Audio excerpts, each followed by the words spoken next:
বিতর্কিত বাংলা সংবাদে আপনাকে স্বাগতম।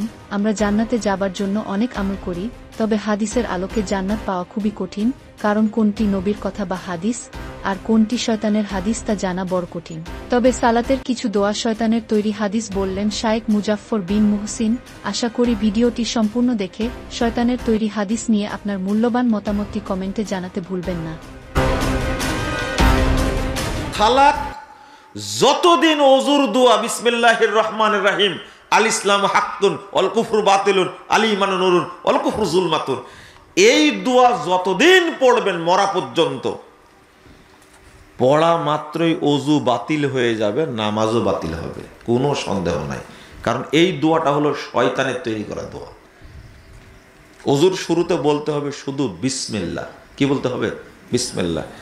আমি বললাম এই দোয়াটা পড়লে ওযু নষ্ট হয়ে যাবে, কিন্তু আলেম মানুষ, আপনারও যে ওযু নষ্ট হয়ে যাবে সেটা তো বুঝতে পারেননি।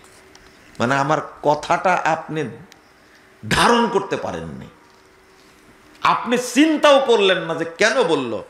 আপনি জায়নামাজের দোয়া বানাইছেন ইন্নী ওয়াজ্জাহাতু ওয়াজহিয়া লিল্লাযী ফাতারাস সামাওয়াতি ওয়াল আরদ। কিয়ামত পর্যন্ত যদি জায়নামে যারা এই দোয়া পড়েন আপনার সালাত বাতিল হবে, এতে কোনো সন্দেহ নাই। কারণ এটা বিনা দলিলের কথা, এটা শয়তানের তৈরি করা, এটা অপবিত্র আমল একটা, এটা কখনো সালাতের মধ্যে যায় না। আমি কথা বলা মাত্র আপনি এমনভাবে ক্ষেপে গেলেন, আমাকে যত কিছু বলার দরকার গালি দিয়ে দিলেন। আপনাকে বললাম যে